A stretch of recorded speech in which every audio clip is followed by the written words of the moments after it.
खेत घूमे के कहत कहत मुंह दुखा जाता, लेकिन उनका सुनात नहीं खे। आजकल के मेहरानू मर्द से ज्यादा मर्द वाला काम करतड़ी सन, आ मर्द बड़ा न कि मेहरारू वाला काम करतवन। ऐसा ही बचान से आदमी बाड़न कि अपने मेहरानू के नहीं खना रहब। तो अब खेत खरिहान मेहरानू के देखे के ह, लेकिन का करी, ना देखब ना करब तो के करी। ऐसे सुनत हनी कि मैं बंसुआ रहा घर रोज पूरा कूदत अवसन सिवाने में नहस के तहस कर दिले हुई असन कि नहस तहस कइले बसन। आय पूरा खेत घूमत हो गइनी।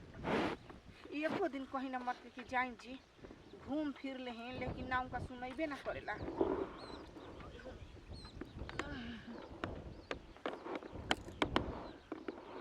मेहरानू जात के तना सिवान में घूमे थक न जातनी। हम इंसान न हनी, जानवर थोड़े हनी।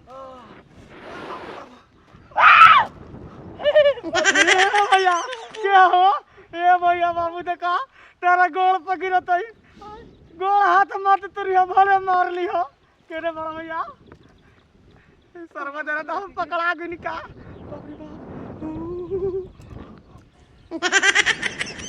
साला कहा कि मेहरारू भैया न तो मरद रहित न तो सरवा बड़ा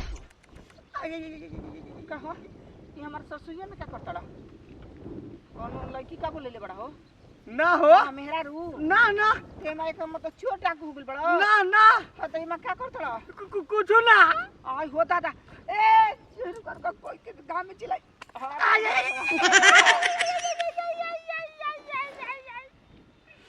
भाग के कहां जी रे? नहीं बोल सच बताओ दीदी। ए बाबूजी तारा गोड़ पे गिरत तनी हाला मत करियो, हमके जाए दो। ए कैसे जाए दी हो? हमार करेजा सुखावा देले हम डेरा गुनी हो। सब कोई आगे से बोला तू पीछे ही से निकल आवत रहा। तो का हो गई पीछे ले आवत नहीं तो देखो हमरा के जाए दो। जाए न तो सच सच बतावा का बता। बतावा कि ना सच बता, पहले बताओ एकदम सच सच बताओ। ए भौजी देखो धरतीपुर गई रही ना, ओजे के एगो लड़की पटैले बानी। गौवा में जेउ ढुकबी ना सारा चोर चोर हाला क के बड़ी मार मार देले बस। गांव में मुअन कह घर में घुस रही। अरे हां हो हे त गांव जइबन हरिया रात में त चोर चोर ना कहसन त हित कहियसन। ए भौजी हई देखो रे हनी मार देले बस ना के खून देता। देखो भाई के देते नाती के बेटा। हां पीठा ने फूल के पांछा गिरता। हां त रात भर यही में बानी सरवा आई रहो से हेजले टाच मारत मारत केने गिलबा भाला तलवार हथियार लेके आई गइल बा। हां त फाटिए न गइल बा। हां सादा के लिए फाड़ दे रहत सन। कहो क्षण भर में प्यार होता है या क्षण भर में मिलन हो जाता है? हां अब ये लव होइल आ तनके देरी में सब हो गइल। त का हो गेलो भौजी हम का जानत हो कल का बात जब गोई रही तब न बुझाई रही। त हम का जानत कि सरवा मारे लगियो स। जुग जमाना बहुत खराब बा। सुना ए चुप जा बना, प्यार में तैयार भरल हबो। आजकल के प्यार नहीं खे रह गइल ना हो बताबो ई कहां से जाए लक बा? कोई के घर में घुसब प्यार करब त मरिह सन्ना। हां त साथ देले होई जन प्यार करतई कबो ना भोसड़ी कबो साथ ना देवेले, खाली मिले के बोलावेले आ यही तरह पिटवावेले। सोच बताओ कैसे निकल गलो घर में? छोड़ देवाल फान के हो भौजी। कहो ता टूटल नहीं खे ना केहरो नहीं टूटल। हम ना दो तीन बेरा गोइल बनी ओकरा घर। शुक्र मनाव कि तू सलामत बाड़ो। हमारा ऐसा आदमी ऐसा त मार के गोड़ा में त तोड़ दी। त लेकिन आज के बाद ना कान धरतनी गोड़ धरतनी कबो ओसरा कुल के घरे ना जाई। अब प्यार मोहब्बत के चक्कर में अब चंदन ना रही हो न तो ना सरवा को जान चल जाई हमार। राती के खादल बड़ा लो। हां पानी मिलत बा? भोजन कइले बड़ो? ना ये भौजी पानी पियले बड़ो? कुछु ना मुंह एकदम सुखा त देखत नहीं खू। त प्यार वाला खाना खा लो हरिया जेबो ना अब प्यार वाला खाना ना खाई, मुंह तो सरवा करिया होइए गइल बा। एही से कहल जाला कोनो काम कर न समझ गैस हो। हां ओ भौजी गैस बना लेले बा। जाके नदी में पानी पियब? ना नदी के पानी ना पियब, मार दी सर्दी ठंडा पाला के दिन में लकड़िया के मर जाइम तब जा ये मनु तोहरा के मारी सर्दी देखो आ फिर पानी पी लेबे मर जीव तब ना ना अब ना अब कबो ना जाई भेंट करे।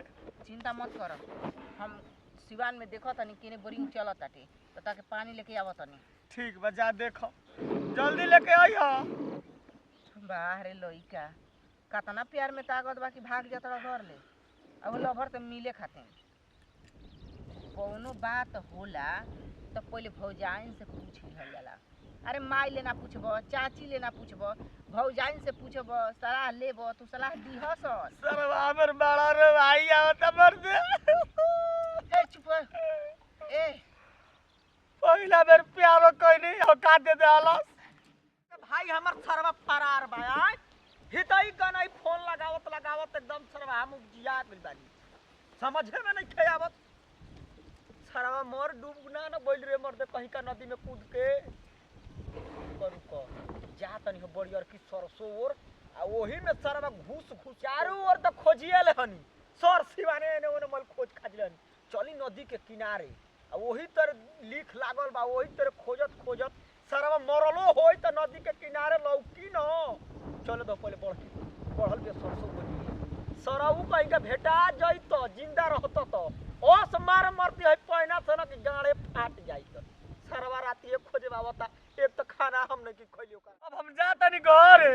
अच्छा समस्या के हल कर तनी तो ढेर बोस बने लगल हबा आय देखो केहू से कहियो मत अपन जान के हम तारा के बता देनी ही हमरा शौक नहीं लागल कि हम केहू से बताई बा बड़ी हमरा रोई आवता सुन के मन करता सरवा बैठ के खूब रोई पहले। हां तो ऐसे ही जा पूछिए सना कि ये बच्चा का भइल बा तो कहिए कि पकड़ा गइल बानी ना ना ना ना वो बाड़े रे सरवा कहीं का आई रतिए के खोजवा आवता ए भौजी कहां भौजी का बोला हमर छोटा का भैयावा सरवा रतिए के न पता बा हो मिलत नहीं खे जना देखलू ह का अच्छा तो तू उनकर भाईया हड़ जना तारा हमारी हो छोट हो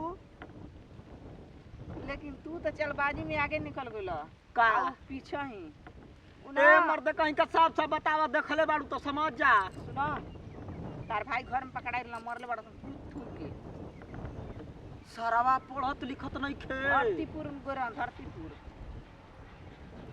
ए हमर भैया रसगुल्ला तारा गोल पगिरत देखी मरिया मत कुछो कह दिया लेकिन मरिया मत करे रात के हम पिटाइल में मर्द मरिया मत रात के बहुत मार मराइल मैंने करे सरवा उल्टा सीधा काम करबे त मराइबे ना रे पढ़ावत लिखावत नहीं आई खातिर देखो है खून देता खून नहीं के फूल के लाल भइल पांच छह देता खून ना हो करे सरवा कहीं का आज के बाद पढ़ाई लिखाई सर बंद आ जा तू सूरत कमा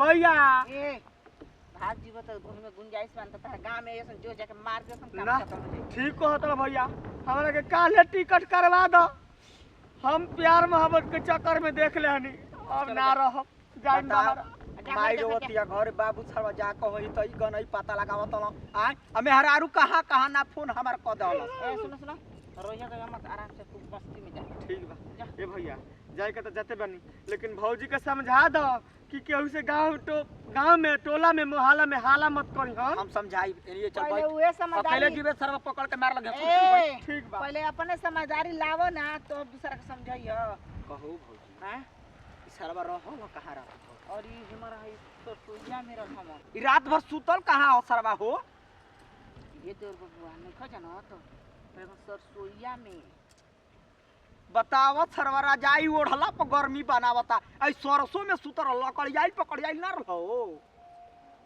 लकड़ियाई रहतन त टाइट जैतन हाँ मौराइल बाड़न सुखाइल बाड़न आ लरुआइल बाड़न ए भौजी का देखियो गांव में कही हम मत ना हमार बड़ा इज्जत चली हो आजा तो बेचारा कम मरिया जे मत बड़ी मार माराइल बाड़न आ समझा दे भगा दे जे बाहरा अब उहे काम होखबे करी बताओ हमनी के सरवा पढ़ावत लिखावत बन जा के हमनी के दुगो भाई ना पढ़नी जा लिखल जे छोट बा पढ़ लिख लेत आदमी कहियो न कि फ्री के लइका एगो पढ़ल लिखल हो पाक फिरिंग के लइका तू तो झाड़ी में घुसत रह तो तहरा के तो हम ही पकड़ ले रहनी तो छोड़ देनी अया तार भैयो के पकड़ लेनी जा जना बड़ जा तो कलर के अरे तू तो भैया के साली ले करत रहो आ ई तो जाके धरती पुर प्यार करता न चला ठीक बा कोनो बात नहीं के तू प्यार कइला तो बियाह कइला न अच्छा ये तना तो सती सवितरी बना तड़ू आ हम देखनी ना अपन भसुरे के घरवा में लुकाई रहलू लेके तो जा तो मार रातिए कहाला भई रहे बताव रे मर्दे कहीं का उल्टे चोर कुतवाल के डांटे अपने भसुर के संग